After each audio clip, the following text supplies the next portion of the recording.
नातीतो अक्षरं ब्रह्म भगवान् पुरुषोत्तमः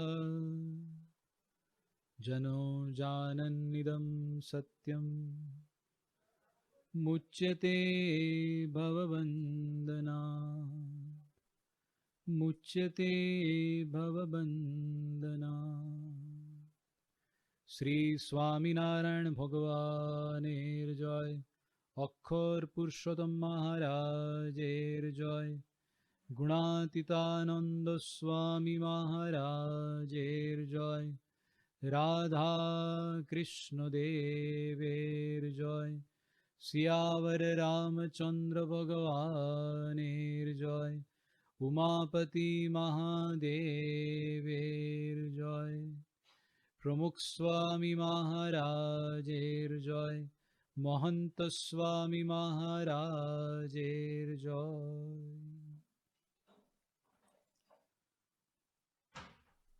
একবার একটা ছেলে খুব ভালো পড়াশোনা করেছে, আর রোববারের দিন ছিল, নিজের বাড়িতে জানলার কাজ মানে একটু ঘরের মধ্যে বসে কিছু কাজ করছিল। ওর মা অনেক বয়স্ক হয়ে গেছে, ওর মা ওইখানে বসেছিল। বয়স্ক লোকেরা যখন হয়ে যায় তখন ওনার স্বভাবটা একটু বাচ্চার মতন হয়ে যায়। সেই সময় সেই ঘরের জানলাতে একটা কাঠবিড়ালি এসে ওইখানে দাঁড়ায়, বসে। ওর মা ছেলেকে বলছে, দেখ কাঠবিড়ালি এসেছে। ছেলে একবার দেখলো, বলছে হ্যাঁ মা দেখেছি। হঠাৎ কাঠবিড়ালি চলে গেল। কিছু পরে ফিরে কাঠবিড়ালি এসেছে। ওর মা ফিরে সেই ওনার ছেলেকে জিজ্ঞেস করছে, ছেলে দেখ কাঠবিড়ালি আসলো। ছেলে ফিরে দেখলো, হ্যাঁ মা দেখেছি। কাঠবিড়ালি চলে গেল, কিন্তু কিছু পরে ফিরে কাঠবিড়ালি এসেছে। আর মা ফিরে বলল, ছেলে দেখ কাঠবিড়ালি আসলো। আর সেই সময় ছেলে অত রেগে যায়, তুমি চুপ থাকো, বারবার মাথাটা গরম করছো। মা একদম দুঃখিত হয়ে যায়, কিছুই বলিনি, চোখের মধ্যে জল এসে যায়। সেই রাত্রিরে মা ওর ছেলেকে জিজ্ঞেস বলছে, ছেলে একটা গল্প বলবো তোকে? তুই যখন ছোট ছিলিস সেই সময় আজকে যেই রকম হলো সেই রকম জিনিসটা আমাকে মনে পড়েছে। ঘরের জানলাতে একটা পাখি এসে বসেছে, তোর মুখে একটা আলাদা আনন্দ ছিল। তুই বারবার আমাকে বললি, মা সেই পাখিটা এসেছে, মা সেই পাখিটা এসেছে। আজকেও আমাকে মনে আছে যে 15 থেকে 20 বার তুই আমাকে জিজ্ঞেস করলি, কিন্তু সেই সময়ে আমি 15 থেকে 20 বার তোর সঙ্গে মিলে গেছি, তোর সঙ্গে হেসেছি, তোর আনন্দের মধ্যে আমি আনন্দ পেয়েছি। এইটা হচ্ছে বাবা মার ভালোবাসা। প্রত্যেক বাবা মাকে নিজের ছেলে মেয়েদের সঙ্গে ভালোবাসা থাকে, ওনার জন্য চিন্তা থাকে। জন্মর আগে থেকে চিন্তা, কি খাবো, কি করে থাকবো, কি রকমের ওষুধ নেব, আমার পেটের বাচ্চাটা ভালো হোক। জন্মর পরেও চিন্তা, জন্মের পরেও চিন্তা। আরে জন্মের পরে তো চিন্তা থাকে, কিন্তু যখন বড় হয়ে যায় তখন ওর বিয়ের জন্য ওর বাবা মা চিন্তা করে যে আমার ছেলের বিয়েটা কখন হবে। সারা জীবন সব বাবা মাদের নিজের ছেলে মেয়েদের জন্য অনেক চিন্তা থাকে। আমেরিকাতে একজন হরিভক্ত ছিল আমাদের, ওয়েস্টচেস্টার করে একটা জায়গা, ওইখানে থাকতো। সন্দীপ করে একটা ছেলে, ওর ছেলেকে অনেক রকমের অ্যালার্জি ছিল। আর আমাকে আজকেও মনে আছে, বারবার ওর বাবা মা অত চিন্তিত, আমাকে প্রায় প্রতি মাস একবার ফোন করতো, স্বামী কিছু ওষুধের জোগাড় হয়েছে, কোন ওষুধটা দেব? হোমিওপ্যাথি করেছি, অ্যালোপ্যাথি করেছি, আয়ুর্বেদিকটা করেছি, আপনি প্রার্থনা করুন আমার ছেলের অ্যালার্জিটা চলে যায়। বাবা মার রাত্রিরে ঘুম পাচ্ছে না, কারণ ছেলেকে সেই নিঃশ্বাসের একটা অ্যালার্জি ছিল। অনেক বাবা মা অত ভালোবাসা থাকে, চিন্তা থাকে ছোটবেলা থেকে আমার বাচ্চাকে আমি ম্যাথমেটিক্সের ক্লাস করাবো, চেস খেলার ক্লাস করাবো, ওকে সুইমিং শেখাবো, ওকে কারাটে শেখাবো, ওকে পেইন্টিং শেখাবো, ওকে ভালো মানুষ করবো, এরকম একটা চিন্তা থাকে।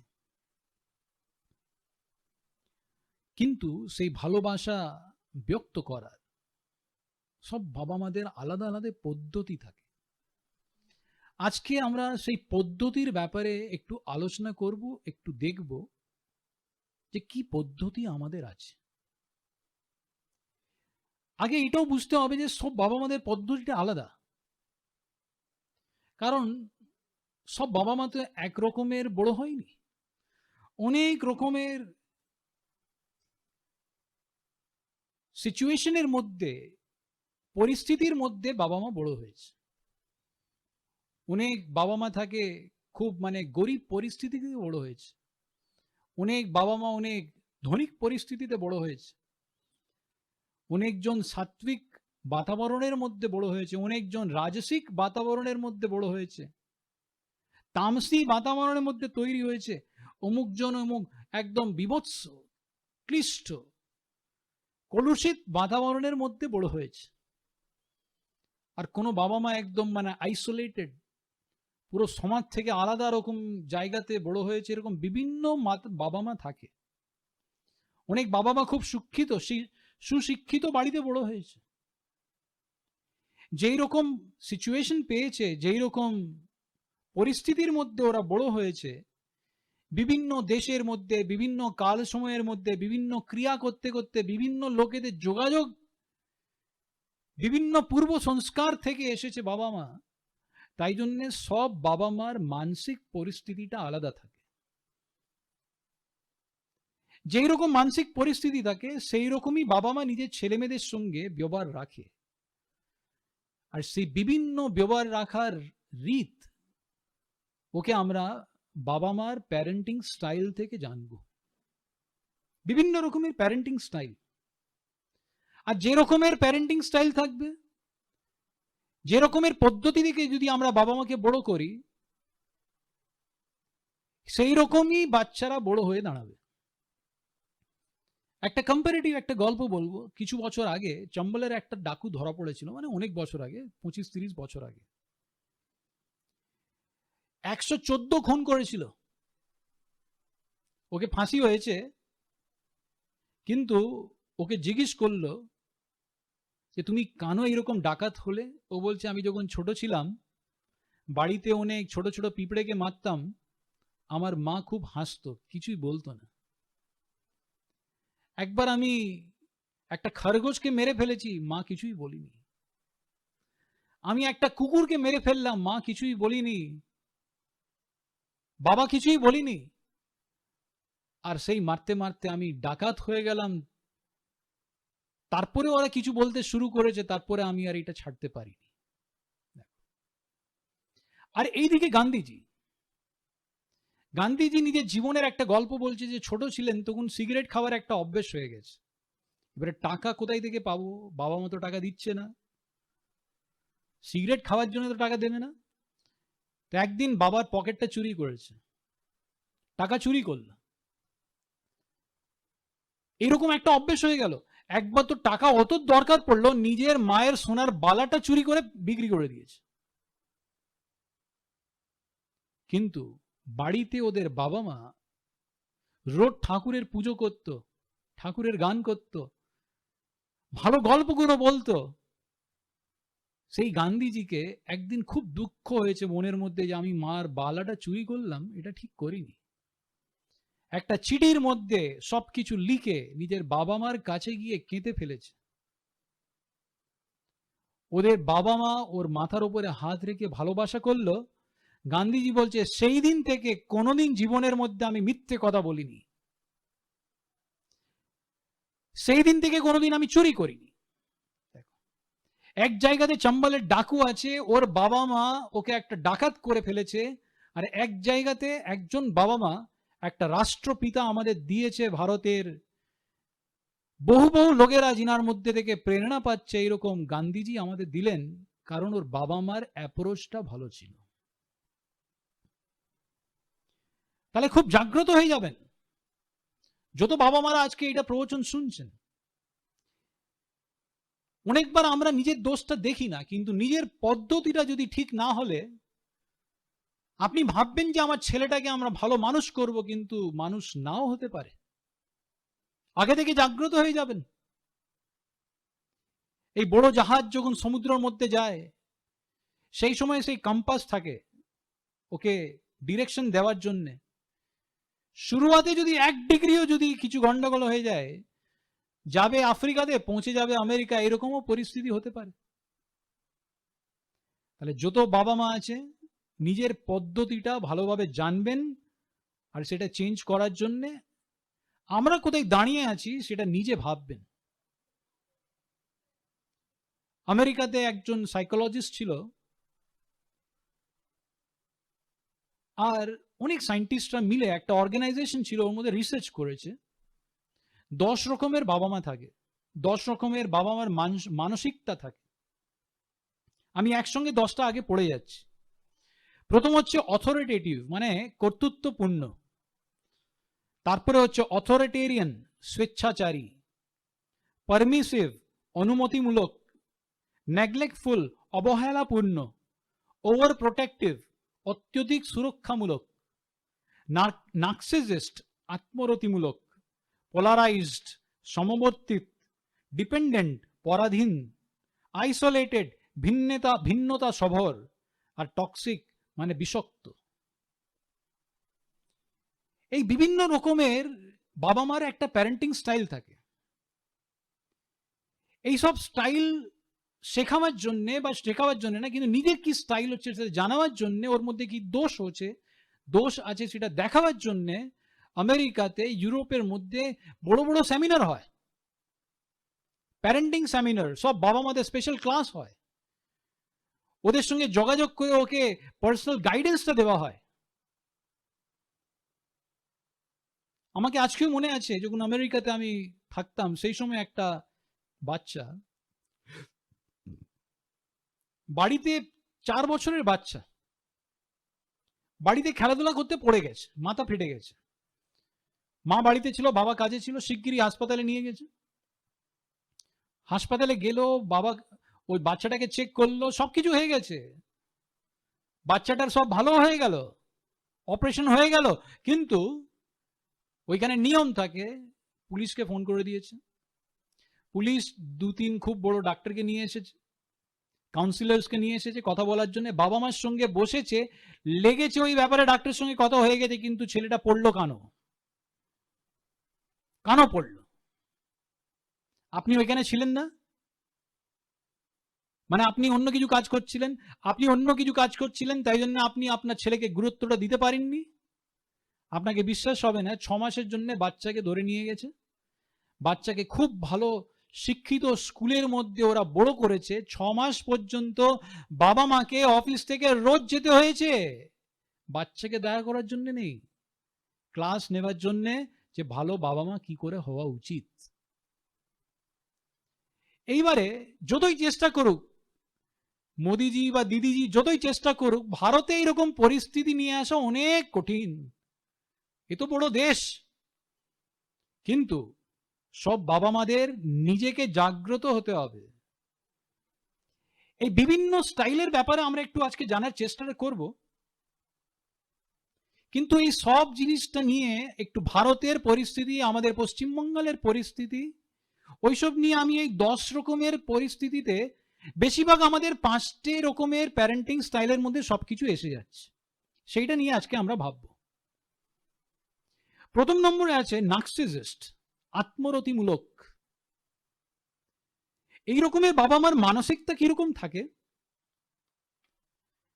অনেক স্বার্থময়ী বাবা মা, নিজের স্বার্থের জন্যই ছেলে মেয়েকে বড় করবে।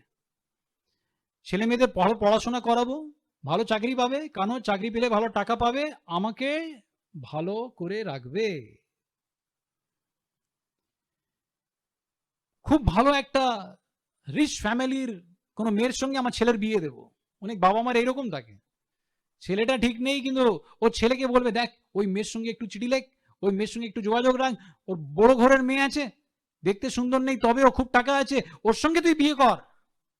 কারণ এই রকম মেয়ের সঙ্গে বিয়ে করলে টাকা পাবে, টাকা পেলে আমার ভালো জীবনটা থাকবে, আমার ছেলেটা যদি ভালো পড়াশোনা করে, ভালো মানুষ হবে, আমার সম্মানটা বাড়বে।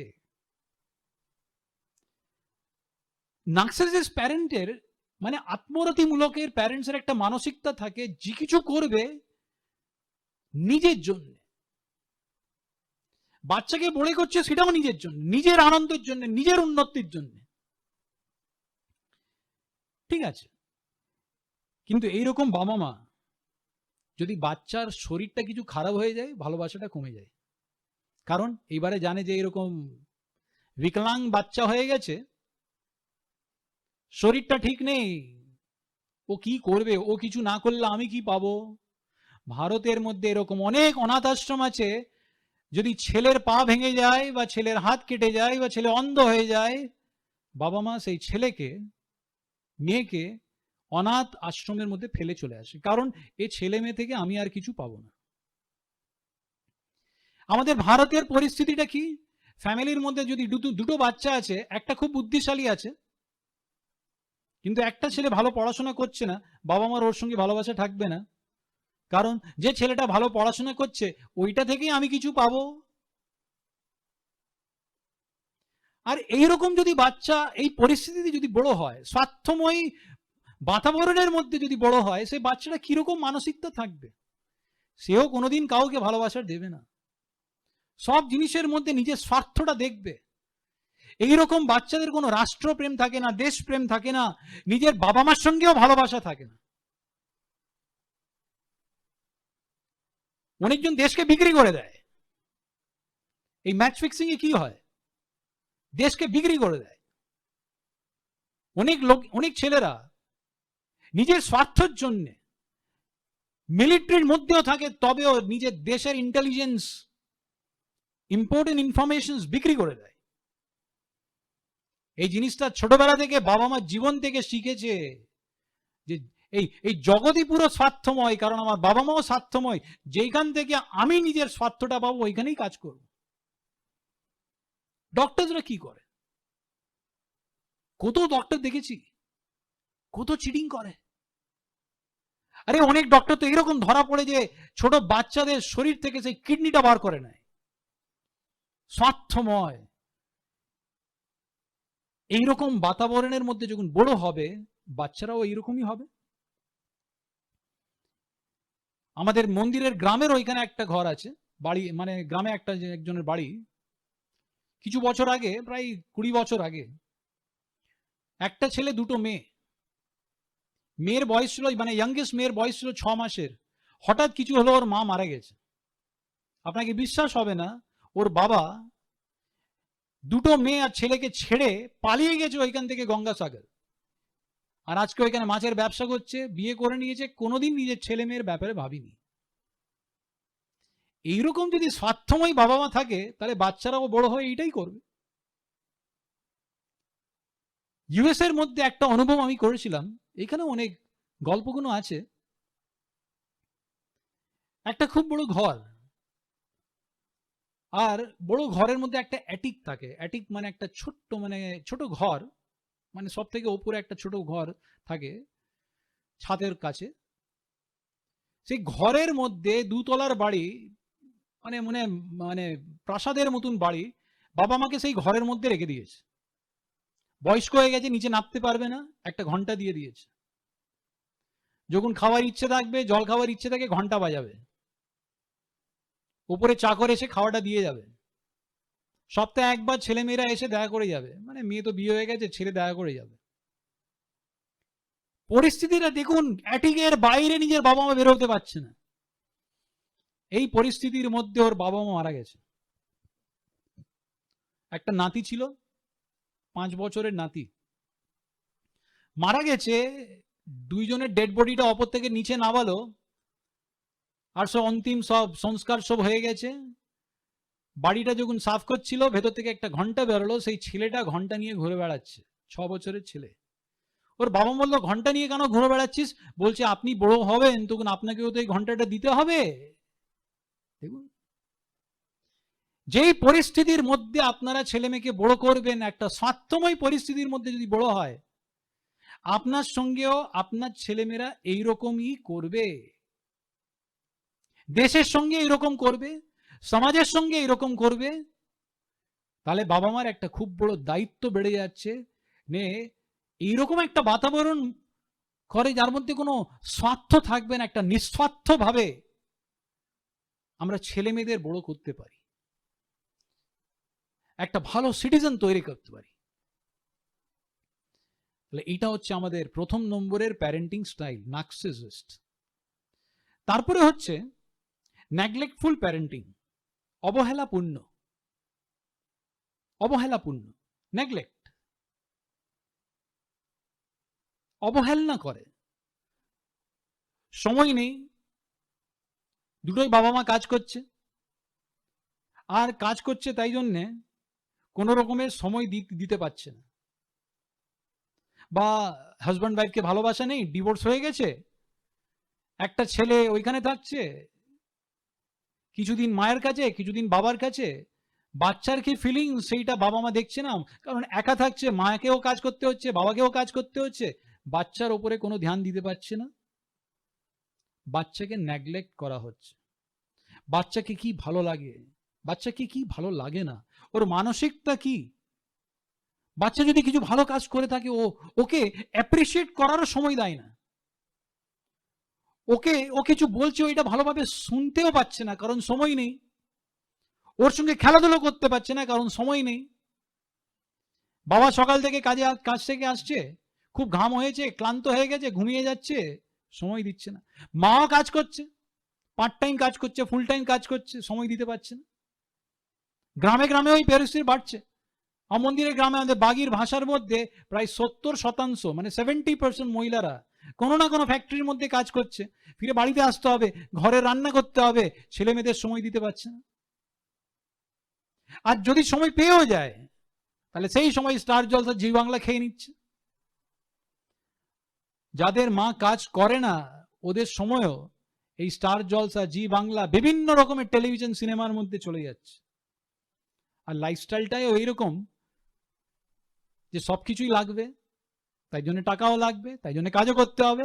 একজনের বাড়ি আছে আমাদের এই বাগি থেকে একটু ভেতরের দিকে, ওর দাদার বিয়ে হয়েছে, বৌমা টেলিভিশন নিয়ে এসেছে, ভাইয়ের ঘরে একটা টেলিভিশন, দাদার ঘরে একটা টেলিভিশন, বাবা মার ঘরে একটা টেলিভিশন, কেউ সঙ্গে বসে খেতেও বসছে না, সবাই নিজের মতন টেলিভিশনের প্রোগ্রামটা দেখছে।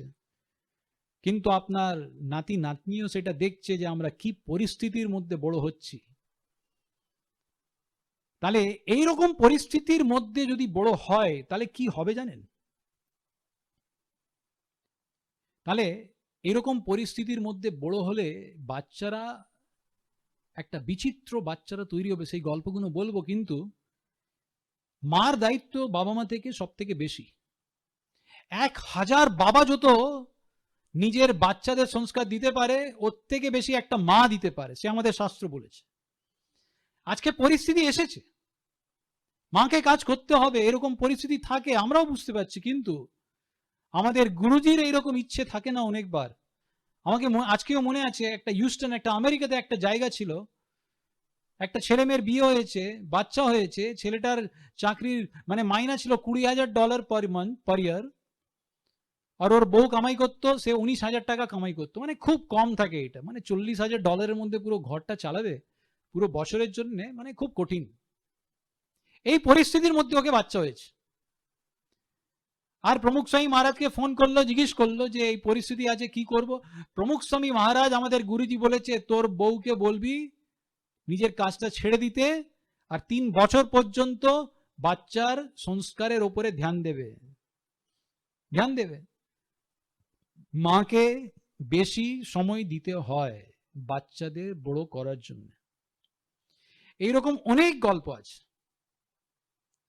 আমাকে খুব আনন্দ হয়েছে, ভারতের মধ্যে বিদেশের মধ্যে এইরকম মহিলারাও আছে যে বড় বড় কোম্পানির ম্যানেজার, কিন্তু নিজের ছেলের যখন জন্ম হয়, ওকে বড় করার জন্য 3-4 বছর পর্যন্ত নিজের কেরিয়ারটা একদম সাইডে রেখে দেয়, যে আমি আমার ছেলেকে ভালো মানুষ তৈরি করব। কিন্তু এইরকম যদি বাবা মা না থাকে, তাহলে কিরকম পরিস্থিতি এসে দাঁড়াবে? ছেলেটা বড় হয়ে যাবে, ব্যাস, কোনো সময় দিচ্ছে না। আর শোয়ের দিকে যার কাছে বেশি টাকা আছে চাকর রাখছে, মহিলা চাকর, পুরুষ চাকর, ওর সঙ্গে ছেলেটা বড় হচ্ছে। কি ছেলে ভালো মানুষ হবে? এইরকম পরিস্থিতি যে ছেলেটা বড় হয়, ওর আত্মগৌরব, ওর সেলফ এস্টিম, সেলফ অ্যাকসেপ্টেন্স খুব কম থাকে, কারণ বাবা মার কাছ থেকে সেই ভালোবাসাটা পাইনি, সেলফ অ্যাকসেপ্টেন্সটা পাইনি। আর সেই রকম ছেলে থাকলে কি হয়, বড় হলে সারা জীবন সে ভালোবাসাটা পাইনি, সেও কাউকে ভালোবাসা ভালোভাবে করতে পারে না। একটা ছেলে খুব ভালো পড়াশোনা করেছে, ইঞ্জিনিয়ার হয়েছে, খুব স্মার্ট ইঞ্জিনিয়ার হয়েছে, একটা কোম্পানিতে চাকরি করতো, কোম্পানির মালিক ভেবেছে এই লোকটা অত স্মার্ট, যদি চাকরি ছেড়ে দেয় আমাদের তো মানে কোম্পানির খুব বড় লস হবে, তাহলে একটা কাজ করি, ওর টিমের মধ্যে 15 জনকে রেখে দিচ্ছি, ওর সঙ্গে থাকলে কিছু না কিছু শিখে যাবে। হঠাৎ সে চাকরি ছেড়ে দিলেও আমাদের লোকেরা কাজে লাগবে। 15 জনকে ওর সঙ্গে টিমে রাখলেন, কিন্তু 3 মাস পরে সেই 15 জন হাত জোড় করে বলেছে আমরা এর সঙ্গে কাজ করব না। সেই লোকটা খুব ইন্টেলিজেন্ট ছিল, কিন্তু লোকেদের সঙ্গে ভালোভাবে ব্যবহার করতে পারিনি, লোকেদের ভালোবাসা করতে পারিনি। ম্যানেজাররা খুব ভেবেছে এইরকম পরিস্থিতি কেন, ওর জীবনের মধ্যে যখন ডুবেছে তখন বুঝতে পারলো যে ছোটবেলা থেকে বাবা মার কাছ থেকে এরকম ভালোবাসাটাই পাইনি। ওর দুটোই বাবা মা আলাদা জায়গাতে কাজ করতো, তাই জন্য সে লোকেদের ফিলিংসটাই জানে না। এরকম অনেক থাকে। আরে অনেকবার তো কি হবে যে আপনি যদি নিজের ছেলে মেয়েকে সময় না দিলে বড় হয়ে ওরাও সময় দেবে না। আমি একটা মারোয়াড়ি ফ্যামিলিকে জানি, ওর বাবা মা নিজে বাচ্চাদের বড় করেছে, টাকা খরচ করেছে, আমেরিকা পড়তে পাঠিয়েছে, কিন্তু কোনোদিন নিজের দুটো ছেলের সঙ্গে শান্তি থেকে বেশে খেলাধুলা করিনি, ভালোবাসা করিনি, মানুষ হবে এরকম ভালো গল্প কোনো কিছু বলিনি। ব্যাস, খুব টাকা ছিল, বড় হয়ে গেছে, দুটোই ছেলে আমেরিকাতে গেল, খুব পড়াশোনা করলো, ওইখানেই বিয়ে করে নিয়েছে। বাবা মা বলছে এইবারে এখানে ফিরে এসো, বলছে আমরা ফিরে আসবো না। বাবা মা এখানে গিয়েছে, ওদের সময় দেয়নি, বাবা মা ফিরে এসে গেছে। এইবারে কথাটা শুনুন, কিছু বছর আগে ওর মাকে প্যারালিসিসের একটা অ্যাটাক হয়েছে, ওর মা ঘুমিয়ে গেছে, ছেলেরা খবর পেয়েছে, তবেও ছেলেরা দেখা করার জন্য আসেনি। 5 বছর হয়ে গেল, 5 বছর পর্যন্ত ওর বাবা নিজের বউয়ের সেবা করে যাচ্ছে। হঠাৎ একদিন সকালে মানে 5টার সময় গিয়ে নিজের বউয়ের সেবাটা করত, হঠাৎ রাত্রি 2টোতে ওর বাবাকে হার্ট অ্যাটাক এসেছে, হার্ট ফেল হয়ে গেছে। সকাল 5টাতে ওর স্বামী নিজের কাছে আসেনি, ওর বউ মানে ক্লান্ত হয়ে গেছে, বাড়িতে আর কেউ নেই, নিজেকে ধাক্কা মেরে জমিনের মধ্যে পড়ে গেছে, নিজের স্বামীর ঘরে গিয়ে দেখলো যে ও ঘুমোচ্ছে, ওকে টানলো, ও পড়েছে, দেখছে মারা গেছে।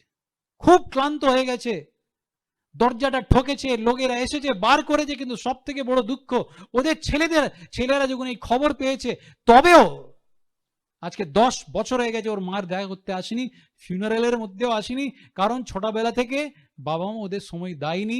আজকে ছেলেরাও মানে একদম মানে মনে ধরে নিয়েছে আমরাও কোনোদিন এদের সময়টা দেব না।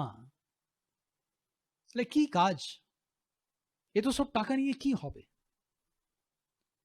আর যদি এইরকম পরিস্থিতির মধ্যে মেয়ে বড় হয়, তাহলে কি হবে জানেন? একটু কিছু যদি কাউয়ের কাছে ভালোবাসাটা পায়, ওর সঙ্গে তাড়িয়ে যাবে, ওর সঙ্গে পালিয়ে যাবে, ওর সঙ্গে ভালোবাসা হয়ে যাবে। এই ভারতের মধ্যে অনেক জায়গাতে লাভ জেহাদ হয়, সেটা কি আপনারা সব ভালোভাবেই জানেন, কিন্তু ওর মধ্যে অনেকবার দোষ আমাদের হিন্দু বাবা মার থাকে, নিজের মেয়েকে ভালোবাসা দেয়নি, ভালো মানুষ করিনি, ওকে ভালোভাবে সময় দিয়ে মন্দিরে নিয়ে যায়নি, ওর কথাগুলো শুনিনি, ভালো ভালো গল্পগুলো শোনাইনি, ওর সঙ্গে খেলাধুলা করিনি। আর তাই জন্যে অন্য ধর্মর কোনো একটা ছেলের সঙ্গে যদি কিছু ভালোবাসাটা পেয়ে যাচ্ছে, ওর সঙ্গে পালিয়ে যাচ্ছে। তাহলে এই ব্যাপারে জাগ্রত হতে হবে বাবা মাদের। কিন্তু যদি বারবার আমরা অবহেলনা করি, তাহলে ছেলেমেয়েরাও এরকম বড় হবে। এটা হচ্ছে 2 নম্বরের প্যারেন্টিং স্টাইল। তারপরের প্যারেন্টিং স্টাইল হচ্ছে পারমিসিভ, মানে বলতে হয়তো ওভার প্রোটেক্টিভ প্যারেন্টস, পারমিসিভ। এই পারমিসিভ প্যারেন্টস যারা থাকে ওদের মেন্টালিটিটা কিরকম, খুব liberal minded, so called intellectual, urban Naxals, খুব ভালো পড়াশোনা করেছে, খুব স্বতন্ত্রতাতে মানে, কাউকে আমি বেঁধে রাখবো না, লিবারাল মাইন্ডেড। ছেলেরা কিছুকে চাইছে দিয়ে দাও, কিছু করছে ও নিজে শিখবে, ব্যাস। ছোটবেলা থেকে কোনো জিনিসের জন্য রোকটক করিনি, আমি ছেলেকে এটা দেবো তাহলে দুঃখিত হয়ে যাবে, তো তাহলে দাও। যদি ছেলেটা কিছু খারাপ করে থাকছে তবে ওকে কিছু বলছে না। ওর আশেপাশে প্রতিবেশী আত্মীয় যদি কিছু অভিযোগ করছে তবেও নিজের ছেলের সঙ্গে ভালোবাসাটা ছাড়ছে না। আমার ছেলে এরকম করতেই পারে না, আমার মেয়ে এরকম করতেই পারে না, খুব লিবারাল মাইন্ডেড।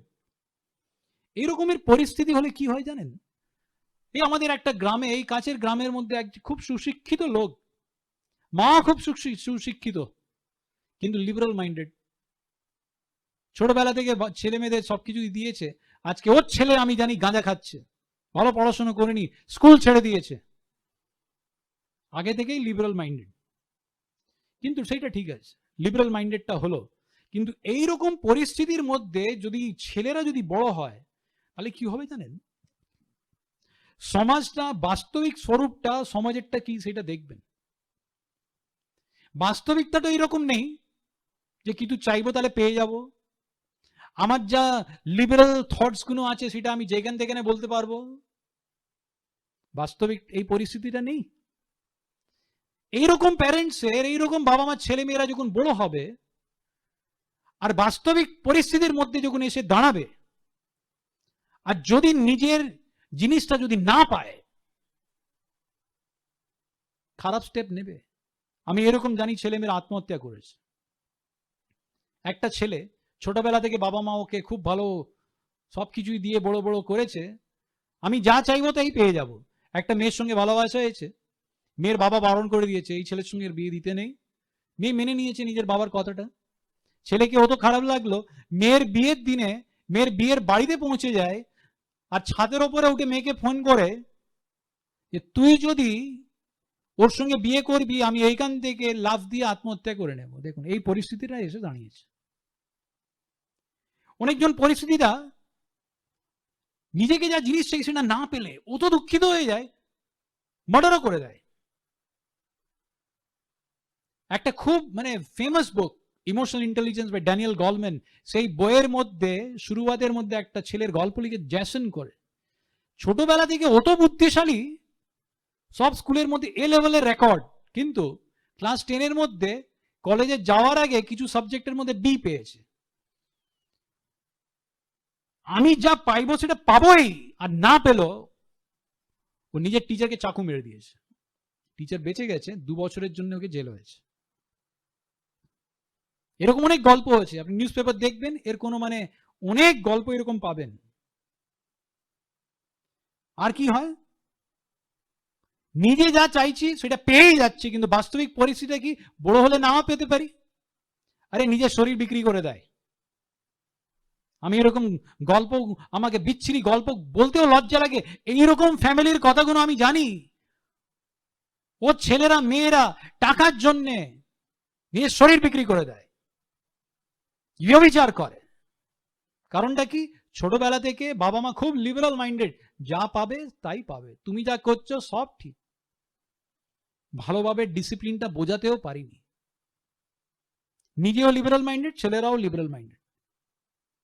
আরে অনেক ছেলে মেয়েরা তার খুব শিগগিরই টাকা পেয়ে যাব, আমাকে যা জিনিসের দরকার সেটা পেয়ে যাব, তাই জন্য ড্রাগ বিক্রি করে।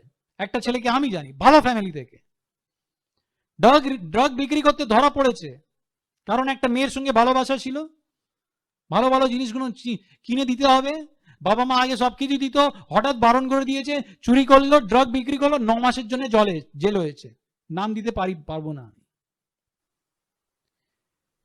এই রকমের বাবা মা সঙ্গে যদি ছেলেটা বড় হয়, সব থেকে বড় আপত্তি জানেন, আজকের বিশ্বর মধ্যে কোনো অনেক চ্যালেঞ্জ আছে, কিন্তু এই রকমের বাচ্চারা কোনো চ্যালেঞ্জটা নিতে পারবে না। ছোটবেলা থেকে এরকম লিবারাল মাইন্ডেড, যা পাচ্ছে সব পেয়ে যাচ্ছে, কিন্তু বাস্তবিকতা কি অনেক চ্যালেঞ্জ আছে। একটা ছেলে কলকাতার বাইরে একটা হস্টেলের মধ্যে অ্যাডমিশন পেয়েছে, খুব বড় স্কুলের হস্টেল, 1 মাসের মধ্যে ফিরে এসেছে, কারণ ওইখানে চ্যালেঞ্জটা আর সহ্য করতে পারিনি।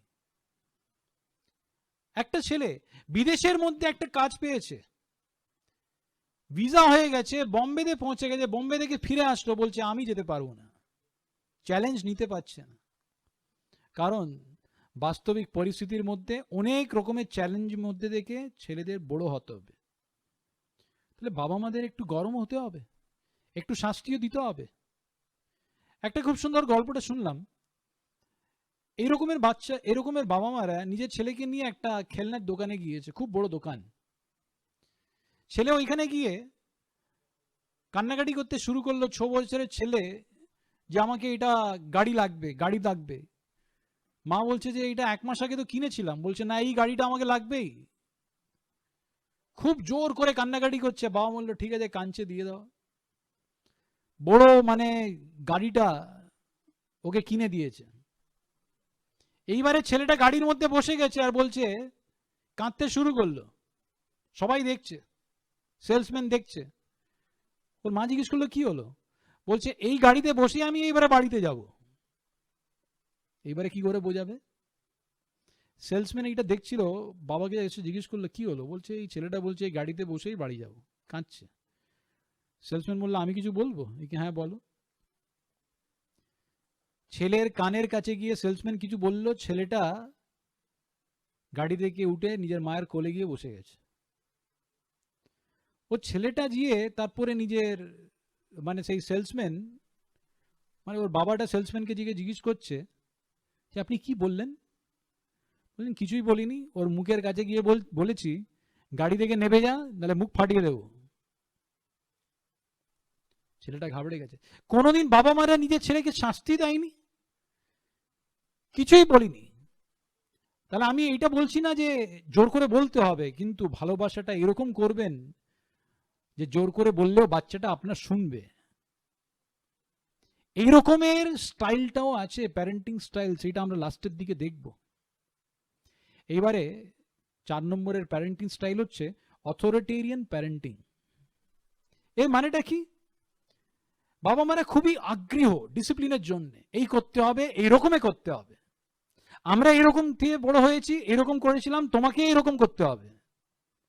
ছোটবেলা থেকে ছোট ছোট জিনিস নিয়ে ও তো আগ্রহ। আর মাই ওয়ে হাইওয়ে, আমি যা ভাবছি সেটাই ঠিক ভাবছি। এই রকমের বাবা মারা কিরকম? একজন পেশেন্ট ডাক্তারের কাছে গিয়েছে, চোখ দেখিয়েছে, চোখের নম্বর ছিল। ডাক্তার যে চশমাটা দিয়েছে, বলছে এই চশমাটা পরুন, সব দেখতে পাবেন। দেখতে পাচ্ছে না। ডাক্তার বললো ভালোভাবে দেখুন, দেখতে পাবেন। আরে ভাই দেখতে পাচ্ছি না। তারপরে ডাক্তার চেক করলো, ওর নম্বর ছিল 3 নম্বর, আর এই চশমার নম্বর ছিল 5 নম্বর। কি করে দেখতে পাবে? অনেকবার বাবা মারা এরকমই থাকে, নিজে যে চশমা পরে আছে, নিজের যা অনুভব আছে, সেই চশমাটাই ছেলে মেয়েদের পড়ায়, যে আমরা এরকম করতাম, তুমি এরকম করো, এটা না পড়লে তুমি চাকরি পাবে না, এটা করো, এটা করতে হবে, এই করতে হবে, এই নিয়ে নিয়ে মাথাটা খেপিয়ে দেয়। এই ধরনের বাবা মা যদি থাকে, বাচ্চাদের যার নিজের ট্যালেন্ট থাকে, সেই পুরো ট্যালেন্টটা চেপে যায়। অনেকবার কি হয়, ট্যালেন্টটা তো চেপে যায়, তবে আগ্রহ আছে তাই জন্য ছেলেরা মেয়েরা পড়াশোনাও করে দেয়, কিন্তু বড় হয়ে বাবা মা যা বলেছিল সেই রকম চাকরিও পেয়ে গেছে, কিন্তু জব স্যাটিসফ্যাকশন পাচ্ছে না, তাই জন্য ডিপ্রেশন থেকে যাচ্ছে। আমি এরকম ছেলেমেয়েরাও দেখেছি। অনেকবার কি হয় যে অত আগ্রহ করলে একটা মোমেন্ট এইরকম আসবে, ছেলেমেয়েরা সবকিছু ছেড়ে দেয়। এই কলকাতার দিকে একটা ছেলে আছে, খুব বড় বিল্ডিং এর মধ্যে থাকে, নাম আমি দিতে পারবো না। ওদের বাবা মা খুব আগ্রহ করে পড়াশোনা করাচ্ছিল। ওদের ফ্যামিলির মধ্যে 4 জন ডাক্তার। বাবা মার খুব ইচ্ছে ছেলেটাও ডাক্তারি পড়ুক। আর ছেলেটা খুব বুদ্ধিশালী, পড়াশোনা করেছে, এমবিবিএস এর মধ্যে অ্যাডমিশন পেয়ে গেছে ক্যালকাটা ইউনিভার্সিটির মধ্যে, যাদবপুর ইউনিভার্সিটির মধ্যে ইঞ্জিনিয়ারিং এর অ্যাডমিশন পেয়েছে, আইআইটির মধ্যে অ্যাডমিশন পেয়েছে, সবাই খুব খুশি। কিন্তু ছেলে নিজের ইচ্ছা ডাক্তার হওয়ারও ছিল না, ইঞ্জিনিয়ার হওয়ারও ছিল না। বাবা মাকে বলছে আমি পিওর সায়েন্স নিয়ে বিএসসি পড়ব। বাবা মা খুব গরম হয়ে গেছে, যে তোমাকে ডাক্তারি পড়তে হবে, আর খুব আগ্রহ ছিল, ডাক্তারি পড়লো, কিন্তু 4 বছর পরে ও তো মাথাটা গরম হয়ে গেছে, স্প্রিংটা খুলে গেছে, বিল্ডিং এর নিচে গ্যারেজে গিয়ে সব বইগুলো নিয়ে ওর উপরে কেরোসিন তেল দিয়ে পুড়িয়ে দিয়েছে। বাবা মা হাঁ করে দেখছে, কিছু বলতে গেল আর একদম রেগে গেছে, আমাকে কিচ্ছু বলবেন না। আমি আগে থেকে বলেছিলাম আমার পড়ার ইচ্ছে নেই, ডাক্তারি পড়ার ইচ্ছে নেই। ঠিক আছে বাবা, এবারে তুমি বিএসসি পড়ো। আমি সেইটাও পড়বো না, এবারে যান। আজকে ছেলেটা কিছুই করছে না বাড়িতে। তাহলে দেখুন, বেশি আগ্রহ করলে ছেলেরা এরকমও করে। একটা অনেকবার তো ছেলেমেয়েরা পালিয়ে যায়, এরকমও কেস আছে, বেশি চাপ দিলে পালিয়ে যায়। অনেক ছেলেমেয়েরা এরকমও দেখেছি, ছোটবেলা থেকে অত চাপ অত চাপ অত চাপ, আর যেই কলেজে ঢুকবে কমপ্লিট ফ্রিডম। এইবারে আমাকে কেউ বলবে না, কেউ বললেও গালাগালি করবে, এই করবে তেই করবে। 70% ছেলেমেয়েরা অনেক চাপে বড় হচ্ছে, বড় ইউনিভার্সিটি কলেজের মধ্যে গিয়ে সিগারেট মদ গাঁজাও খাচ্ছে, এক্সট্রা ম্যারিটাল অ্যাফেয়ারও করছে। বেশি চাপ দিলে ছেলেমেয়েরা বেশি ফ্রিডমের মধ্যে চলে যায়। তাহলে বাবা মাদের একটু ভেবে এই সব কিছু করতে হবে। লাস্টে আমি একটু একটা সিচুয়েশনটা বলবো আপনাকে। একটা বাবা আমার কাছে এসেছে, বলছে স্বামী, আমি আর আমার স্ত্রী দুইজনই কাজ করি, ছেলেদের সময় দিতে পারছি না, ওরা রং ট্রেকে যাচ্ছে, আমরা দেখছি কি করব, আর কাজটা করতেই হবে। একজন বাবা আমাকে বলল যে আমরা অনেক স্বতন্ত্রতা দিয়েছি, আজ ছেলেমেয়েরা আমাদের হাতে নেই, কি করব। একজন বাবা আমাকে বলেছে যে আমরা খুব ডিসিপ্লিন করে ছেলেদের বড় করেছি, কিন্তু আজকে দেখছি ছেলেমেয়েরা আমাদের হাতে নেই। তাহলে এটা তো সব ঠাকুরের ইচ্ছা, আমরা কি করতে পারি, জলে বসে গেছে। আমি এইরকম বাবা মাদের জিজ্ঞেস করতে চাই যে আপনি আর আপনার স্ত্রী দুইজন যদি কাজ করেন, তবেও আপনি ভাবতে পারেন আপনার ছেলে মেয়ে খুব ভালো পথে চলে। আপনি স্বতন্ত্রতাও দেবেন, তবেও আপনার ছেলেমেয়েরা খুব ডিসিপ্লিনে থাকতে পারে। আপনারা শাস্তিও দেবেন, তবেও ছেলেমেয়েরা আপনার কথাটা মানবে, আর ভালোবাসাটা মানবে, সারা জীবন মানবে। এরকম হতে পারে, হতে পারে যদি আপনি অথরিটেরিয়ান নেই, কিন্তু অথরিটেটিভ প্যারেন্টিং স্টাইলটা শেখেন। আমাদের গুরুজি প্রমুখ সাই মহারাজ একটা অথরিটেটিভ প্যারেন্ট ছিলেন। সারা জীবন অনেক শাস্তি দিয়েছে, অনেক কাজ করেছে, অনেক রকমের নিজের জীবনটা ভালো ছিল, অনেক রকমের ভালোবাসা করেছে, অনেক ছেলেদের মেয়েদের এই পথে নিয়ে গেছে। একটা ছেলে কলকাতাতে আজ থেকে 25 বছর আগে, নারায়ণ খান্না করে একটা পাঞ্জাবি ছেলে, আজকে আমাকে মনে আছে, এ তো বড় বড় চুল, ওর বাবা, ওর মা, ওর প্রতিবেশী, ওর আত্মীয় সবাই ওকে বলছে এই চুলটা ছোট কর ছোট কর ছোট কর, মাথা খেয়ে গেছে। আর ছেলেটা বলছে করবোই না, কোনোদিন করবো না। হঠাৎ একদিন গুরুজি এই কলকাতাতে ছিলেন, উনার সঙ্গে একবার দর্শন করতে এসেছে, একজন স্বামী যোগাযোগে ছিলেন, ওকে কাছে নিয়ে গেলেন। ওকে দেখেই প্রমুখ সাই মহারাজ বলল, বাহ, আগের সময় আমাদের রাজারা খুব বড় বড় চুল রাখতো, তোমার চুল তো এইরকম। ছেলেটাকে ভালোবাসা হয়ে গেছে, ফিলিং অফ অ্যাকসেপ্টেন্সটা পেল। 7 দিন পর্যন্ত গুরুজির সঙ্গে 7 ঘন্টা 8 ঘন্টা কাটিয়েছে। গুরুজি অনেক স্মাইল দিয়েছে, অনেক রকমের ওকে ওর সঙ্গে ভালোবাসা করেছে, প্রসাদ দিয়েছে।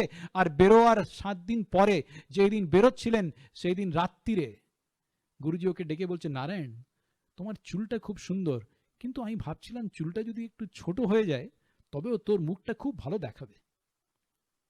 পরের দিনে সকালে 8টার সময় গুরুজি বেরোচ্ছিলেন এয়ারপোর্টে যাওয়ার জন্য। এই নারায়ণ খান্না রাত্রিরে পুরো চুলটা কামিয়ে, পুরো মাথাটা নেড়া করে নিজের গুরুজির কাছে এসে দাঁড়িয়ে গেছে সকাল 6টায়। সবাই হাঁ করে দেখছে, এটা কি হয়ে গেল। এই হচ্ছে authoritative parenting style. Parenting style, আসল প্যারেন্ট হতে হলে যদি হবেন, তাহলে এইরকম ছেলেগুলো পাকাতে পারবেন। লাস্টে একটা গল্প বলে শেষ করি। চাণক্য ভারতের খুব একটা বুদ্ধিশালী লোক হয়ে গেল। সেই চাণক্য একবার বসেছিল, ওর মা ওর সামনে বসে কাঁদছে। চাণক্য বলছে, কি হলো মা? বলছে, তোর ওই দুটো দাঁত ছিল তো, আগে তোর দুটো দাঁত আছে, খুব সুন্দর দেখতে। এই দেখে বড় বড় জ্যোতিষরা বলেছে যে তোমার ছেলে খুব বড় মানুষ হবে। তাহলে আমি এখন ভাবছিলাম, তুই যদি বড় মানুষ হয়ে যাস, তাহলে তো আমাকে ভুলে যাবি। যেই মা এটা বললো, বাড়ির বাইরে গিয়ে একটা বড় পাথর নিয়ে চাণক্য মায়ের সামনে বসে সে দুটো দাঁতটা ভেঙে দিয়েছে, রক্ত বেরিয়েছে। ওর মা কাঁদছে, বলছে, মা তুমি কাঁদছো কেন? এই দুটো দাঁত দেখে তোমাকে ভয় লাগছে, আজকে গেছে এই দাঁতটাই বার করে দিলাম, তোমাকে আমি কোনোদিন দুঃখ দেব না। এইরকম যদি ছেলে মেয়েদের যদি আপনি তৈরি করতে চান, বাবা মেয়েদেরও কিছু করতে হবে। কি করতে হবে? অথরিটেটিভ প্যারেন্টিং স্টাইলটা শিখতে হবে। সেই অথরিটেটিভ প্যারেন্টিং স্টাইলটা কি? সেই এই প্যারেন্টিং এর আমাদের অন্তিম সিরিজের অন্তিম প্রবচনের মধ্যে আমরা সামনের রোববারে শুনবো। শ্রী স্বামীনারায়ণ ভগবানের জয়।